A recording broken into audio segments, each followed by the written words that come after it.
Hey guys, welcome to Blacktop Cruisers. Yes, that's the one. Anyways, welcome back.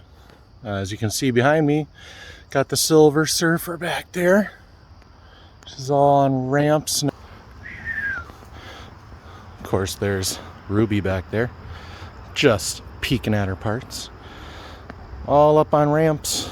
That was fun because this thing has absolutely no control over the RPM at the moment, other than you can go up from 3,000. So there's that.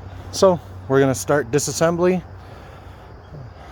and we got to take off crash bumper first, and then we can take the intercooler off, and then we'll move up and take the MAF and the air filter and that charge pipe off, and we'll just slowly but surely disassemble all the piping and everything off of here, and then boy, see if we can make some sense out of the wiring here. I'm hoping we're not going to need a new wiring harness for the engine, but we will see when the time comes. So, all right, off to have more fun. You know, half the fun of taking apart a vehicle that someone else built and then like 18 other people owned in the middle is finding the surprises. So here, I knew this looked familiar. That's a dryer hose, like dryer vent clamp. Okay, you get them from Menards. No place on a boosted system. Okay, there's that. And then over here, like, no wonder nothing was controllable. There's literally, this clamp wasn't even tight, and the hose is like a 3.5 inch hose on a like a 2.5 inch 2-inch pipe. Let the fun continue. All right, so got the intercoolers out, which was held in by self-tapping screws, which they apparently had to try more than once to get it right. Whatever. And it's kind of a note for myself that coming off of the blow off, I think that's what it's called, went to this guy. So whatever that is, the blow off went, or the vacuum went to that, or came to that. And then this is an IAC, idle air control valve. That went to a pipe fitting on the bottom of the intake pipe or charge pipe, whatever you want to call it.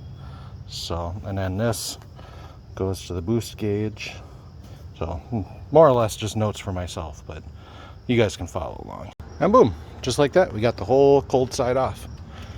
So moving along at a brisk pace, or at least hopefully I am. You know, whatever. So one thing that I learned from Roadkill, Mike Finnegan, David Freiberger, is that if you have a pipe and it's just smooth like that, well, all these pipes are like that, all of them. Every last one of them is smooth. There's no beads. It didn't matter how tight this last guy tightened them, it was not going to work. Maybe that's the reason it only made, 300 horsepower, is because it was just plain built wrong. But whatever. So thanks Mike Finnegan, thanks David Freiberger for your coolant exploding out of your van, and Finnegan on Finnegan's Garage doing his game over build and whatnot, showing me how that's done. So I'll tag them. Maybe they'll see it, maybe they won't, but either way, thank you. So now we continue. We gotta take this strut tower brace off, and then drop fluids, and then drop the radiator, because that's how I like to do these. Drop the radiator and fans, gives you a little bit more room. And at some point I got to get underneath and start tearing apart the hot side, but I'm going to wait till the hot side isn't as hot, because it's very hot right now. So that's where we're at. Let's be clear, folks. Wire nuts do not belong on a vehicle. Say it with me. Wire nuts do not belong on a vehicle. Oh, and then we got house wire. That's pretty cool. Don't think I've ever used house wire on a car, so please remember, house wire and wire nuts do not belong on a vehicle. Thank you. Well, I'm gonna call it a night. It's starting to get dark out here. Doesn't really look like it on the camera, but it is. And I don't have the luxury of a shop or electricity out here, or lights for that matter. So basically what we got done today in about, I'm gonna say 45 minutes.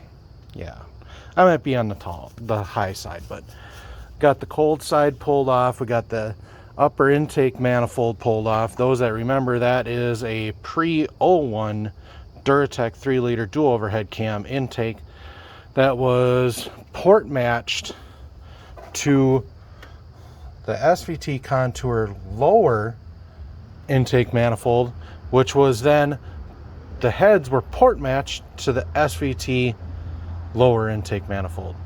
So I think that's one of those, if you can do it, why not things.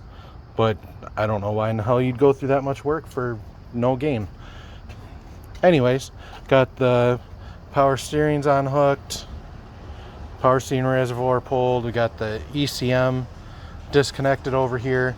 And remember, when you disconnect that ECM, there's a ground strap right over here that you got to undo. So remember that. Got the coil pulled. Really almost everything up top is done. We just got to pull the hot side of the turbo kit out and then undo the exhaust underneath, pull the radiator and fans from underneath, roll resistors from underneath, and then we got one mount over there for the transmission, one engine mount over here. And then, if I remember correctly, it's been quite a few years, 5-6 years since I pulled one of these, but we should be ready to pull this puppy out. So stay tuned for more progress, but we'll call it a day on this video. Thanks for watching.